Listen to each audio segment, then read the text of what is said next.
dapat terjadi pada siapapun, tidak terbatas pada satu kelompok budaya atau tingkatan sosial ekonomi tertentu. Stres dapat juga terjadi pada anak-anak. Stres yang terjadi pada anak usia dini biasanya disebabkan oleh karena hubungan yang tidak harmonis pada orang tuanya, ibu yang sibuk bekerja, terlalu banyak tugas dari sekolah, atau karena kekerasan secara verbal, fisik, maupun psikologis. Nah, persoalannya, banyak orang dewasa yang belum memahami tanda-tanda stres yang terjadi pada anak usia dini. Padahal, stres yang dialami anak itu bisa hilang seketika atau bisa menetap dalam jangka waktu yang lama. Tanda-tanda stres pada anak usia dini dapat terlihat ketika mereka terlalu sering mengompol, sering sakit perut, sering menarik-narik rambut, menggigit-gigit jari, atau bermimpi buruk, dan menarik diri dari lingkungan sekitarnya. Nah pemirsa, ikuti terus program Guruku kali ini. Jangan kemana-mana. Stres dapat bersumber dari 4 hal pokok: frustasi atau kekecewaan, konflik, tekanan, dan krisis.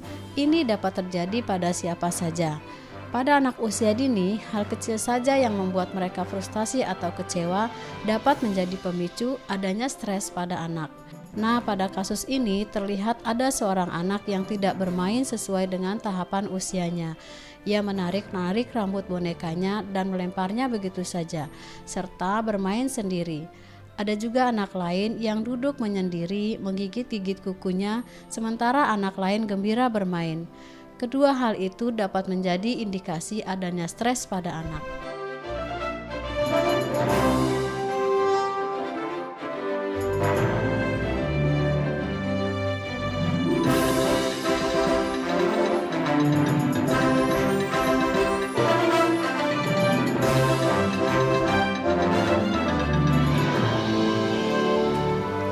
Halo Ibu. Halo. Apa kabar? Baik Ibu. Ibu apa kabar? Kabar baik. Perkenalkan Ibu-Ibu, nama saya Dian Ansoria. Saya kesini ingin berbagi pengalaman saya mendidik anak usia dini lebih dari 10 tahun. Mudah-mudahan berguna buat Ibu-Ibu dan buat pemirsa di rumah. Tadi kita sudah lihat di monitor ini bagaimana ada beberapa anak, ya saya temukan kasus 2 di halaman lain.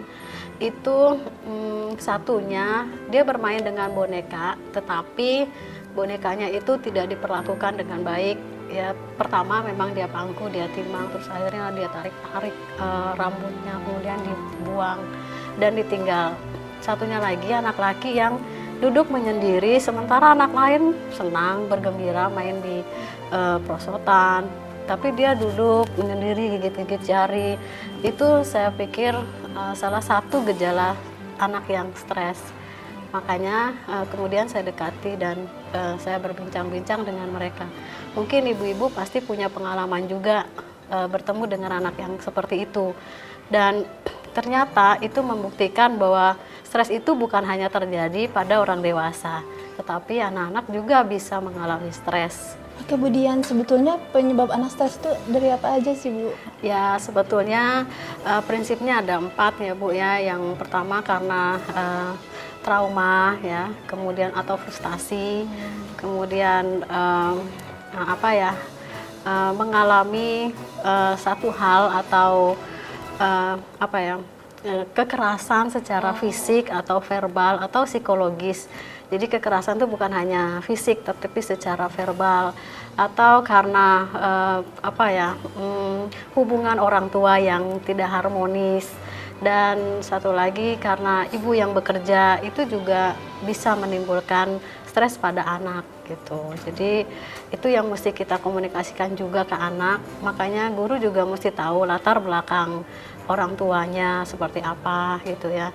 Kemudian apa yang terjadi dengan anak itu, apakah dari awal atau baru-baru ini. Nah itu kan kita jadi tahu juga apa-apa yang terjadi di rumah atau di sekolah. Kekerasan verbal atau fisik atau non fisik itu bukan hanya terjadi dari orang dewasa, tetapi juga dari teman sebaya. Nah itu mesti kita waspadai juga Tadi Bu Dian bilang salah satu penyebab anak stres adalah orang tua sibuk. Iya. Kebetulan saya bekerja Iya. wanita karir. Bagaimana ciri-ciri kalau anak mengalami stres? Iya, kita bisa lihat Ibu ciri-ciri dari anak-anak yang termasuk punya gejala stres atau tidak. Iya. Untuk balita atau anak usia dini itu biasanya dia menjadi rewel, ya, terus sulit sekali berpisah sama orang tua. Kemudian masalah bicara juga agak terlambat karena kurangnya waktu untuk ibu dengan anak berkomunikasi. Jadi perkembangan bahasanya menjadi terlambat. Kemudian kurang konsentrasi, artinya tidak fokus kalau jalan ke sana kemari nabrak atau apa. Dan secara fisik bisa terlihat misalnya kalau ketika tidur dia sudah suka mimpi buruk, kemudian teriak gitu ya. Dan yang banyak terjadi setelah itu biasanya ngompol, sering ngompol. Padahal kita sudah ajak dia sebelum tidur ke toilet dulu gitu. Nah, ciri-ciri itu bisa ibu perhatikan ke anak ibu. Jadi ada banyak ciri lain. Kalau tadi di sekolah mungkin dia menjadi penyendiri, sulit bergaul dengan teman gitu ya. Sebetulnya itu dampak lain karena bahasanya menjadi terlambat itu. Ya, dan ada banyak lagi ciri-ciri anak yang mempunyai gejala stres. Dan tingkat stres itu juga bermacam-macam. Ada yang bisa kita terapi kemudian bisa hilang gitu ya. Kalau kita bisa melihat gejala gitu sejak dini dan kita bisa lakukan pendekatan ke anak. Kemudian ada juga yang menjadi menetap dan ini yang harus kita waspadai. Nah, setelah ini saya akan memberikan kiat-kiat sederhana kepada ibu-ibu dan pemirsa di rumah tentang bagaimana menangani stres untuk anak usia dini. Jangan kemana-mana.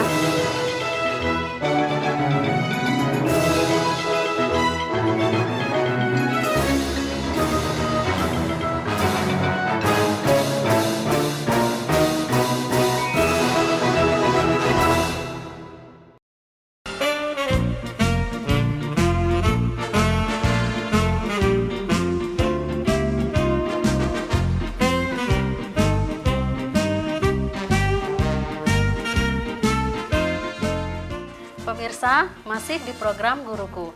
Tema kita kali ini adalah bagaimana mengatasi stres pada anak usia dini.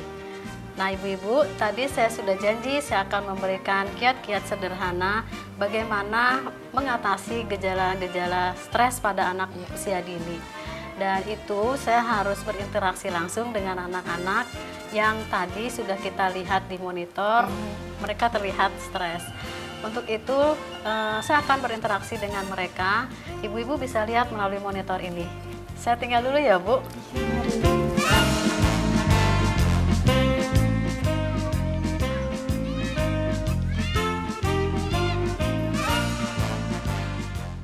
Saya melakukan pendekatan pada anak perempuan yang tadi bermain dengan bonekanya. Mengajaknya bermain bersama saya dan memposisikan diri saya sebagai teman mainnya. Setelah nyaman duduk bersama di ayunan, baru saya bercakap-cakap untuk mengetahui kenapa ia memperlakukan bonekanya seperti itu, menarik-narik rambutnya dan melemparnya begitu saja. Tadi kenapa adeknya dibuang? Adek itu mesti disayang, lihat. Kemudian pangku adek, digendong. Kamu bisa nggak gendong adek? Bisa, coba gendong adek bagaimana? Iya, pinter, di pangku. Pangku madep ke depan juga boleh. Nah, kalau adek itu disayang kan? Ya, disayang ya. Rambutnya dirapiin, bukan ditarik-tarik. Tadi kenapa kamu tarik-tarik rambut? Soalnya aku selalu dipaksa sama mama buat ikat rambut. Ini ayunan. Aku padahal ayunan suka. Aku pengennya dilepas rambutnya. Terus kenapa dibuang? Mainannya bonekanya, kasihan adeknya. Aku kesel. Oh, kesel. Tapi kalau kesel kan nggak boleh sama adek, harus bilang sama mama, "Ma, aku kesel nih, Ma." Ya, jangan adiknya yang dibuang. Iya, adiknya ya yang adiknya disayang. Kalau kesel kita bilang sama mama, ya. "Mama, aku nggak mau, Ma, rambutku nggak mau dikuncir. Sekali-sekali aku mau rambutku dilepas. Karena aku pengen temanku lihat rambutku panjang dan bagus, ya." Nah, tapi rambutnya diikat itu bagus kalau supaya kita nggak panas ya. Iya. Aku aja diikat. Sekali-sekali boleh dilepas, sekali-sekali boleh diikat. Kalau kita panas, rambutnya diikat ya. Oke, kamu sekarang boleh main. Kamu main sama adik, sama temen? Iya. Ya. Sayang adiknya ya.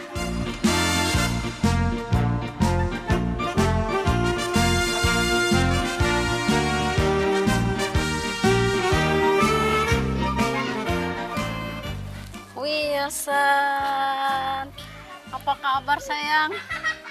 Sedih? Wilson lagi sedih? Enggak mau main sama. Anak yang kedua merasa tidak mampu melibatkan diri untuk bermain bersama temannya. Ini merupakan salah satu masalah yang bersumber dari perkembangan berbahasa. Ia tidak tahu bagaimana caranya dan berbicara kepada teman untuk bisa main bersama. Saya harus mencontohkannya atau meminta anak yang lain untuk mendekati dan main bersamanya. Teman-teman, teman kita Wilson mau main, boleh nggak? Wilson mau main boleh. Kalau naik nggak boleh di sini nih, buat naik temennya, ya. Harus naik ke sana terus, jangan berhenti di sini.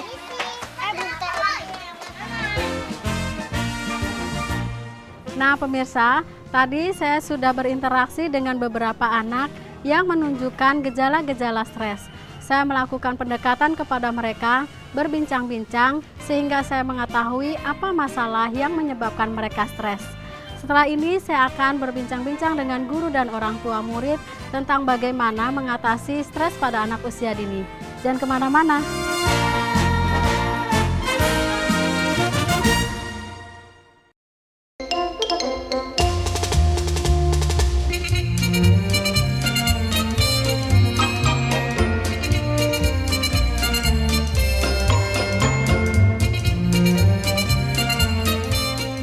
Pemirsa, masih di program Guruku.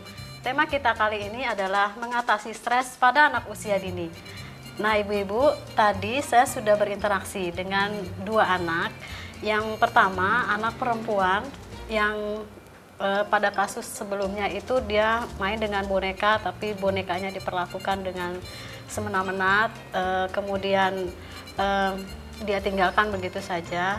Dan saya ajak dia bicara. Kebetulan yang bisa kita lakukan sementara ini di lembaga bicara dengan anak. Dan untuk melakukan itu untuk mengetahui apa sih masalahnya. Nanti kalau kita sudah mengetahui, baru kita bisa memberikan tindakan selanjutnya.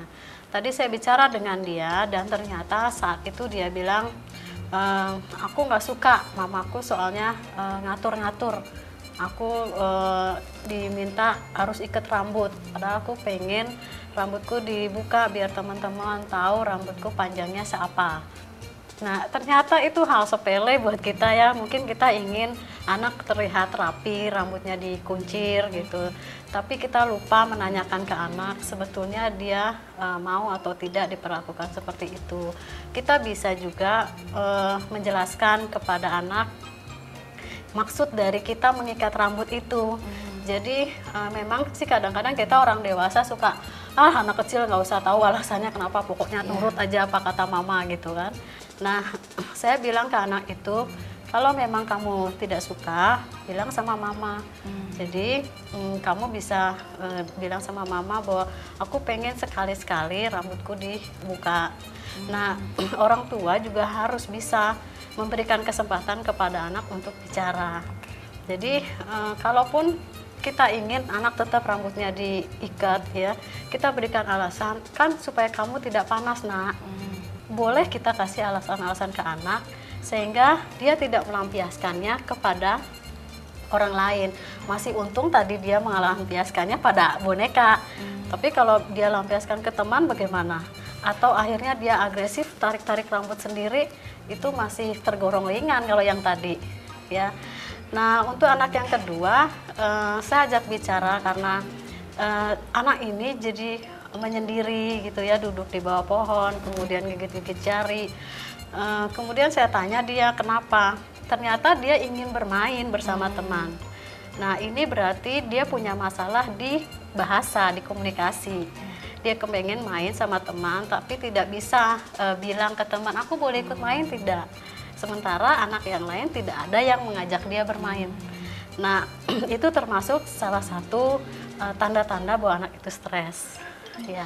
Kemudian bagaimana cara mengatasi anak yang stres di sekolah, sedangkan pada saat kita melakukan pendekatan dengan dia, dia menolak? Ya, memang tidak semua anak langsung mau kita ajak bicara untuk mengemukakan apa masalah dia gitu ya. Biasanya kita sudah terbiasa dekat dengan anak terlebih dahulu. Saya membiasakan diri kepada anak menjadi teman mereka bermain. Biasanya kalau anak dengan teman akan lebih terbuka dibandingkan dengan orang dewasa atau orang tua. Saya selalu menyapa mereka dengan teman-teman. Teman-teman, jadi mereka merasa saya teman mereka dan akhirnya lebih terbuka. Dan permainan, ibu bisa ngajak mereka bermain peran. Itu juga membantu stres anak. Ayo kita main yuk, main pasir, main peran, atau main dengan bahan alam, main air. Itu mengurangi perasaan dia dari tekanan-tekanan, dari konflik, dari frustasi, dan sampai dia merasa tenang. Sampai dia merasa tenang dulu baru kita ajak bicara. Bu Dian, kalau di rumah aku gimana sih caranya mencegah biar anakku nggak stres? Oh ya Ibu, tadi kalau kita lihat penyebabnya, berarti kita harus lakukan lawanannya supaya tidak terjadi itu. Penyebab yang pertama itu tadi kan hubungan yang tidak harmonis antara orang tua. Berarti usahakan agar hubungan antara ibu dan bapak selalu harmonis. Tapi itu kan tidak mungkin, dalam keluarga pasti adalah pertengkaran kecil. Tapi jangan lakukan di depan anak. Karena apa?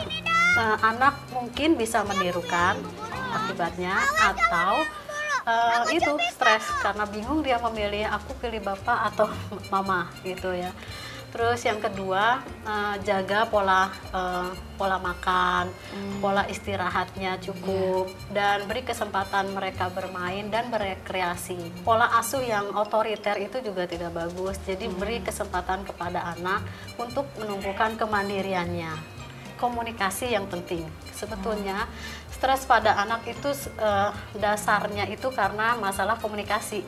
Karena ketidakmampuan dia mengungkapkan perasaannya, kemauannya, kebutuhannya dengan bahasa verbal yang baik, akhirnya orang lain tidak mengerti kemauannya. Karena orang lain gak mengerti, akhirnya dia marah, kok orang gak ngerti sih mauku gitu. Jadi waktu yang sedikit itu ibu manfaatkan semaksimal mungkin sehingga komunikasi ibu dengan anak tidak terputus. Ya. Kemudian tadi kan Bu Dian bilang balita juga mengalami stres ya. Ya. Apakah bayi juga bisa mengalaminya, dan apa penyebabnya jika kita terlambat mengetahui?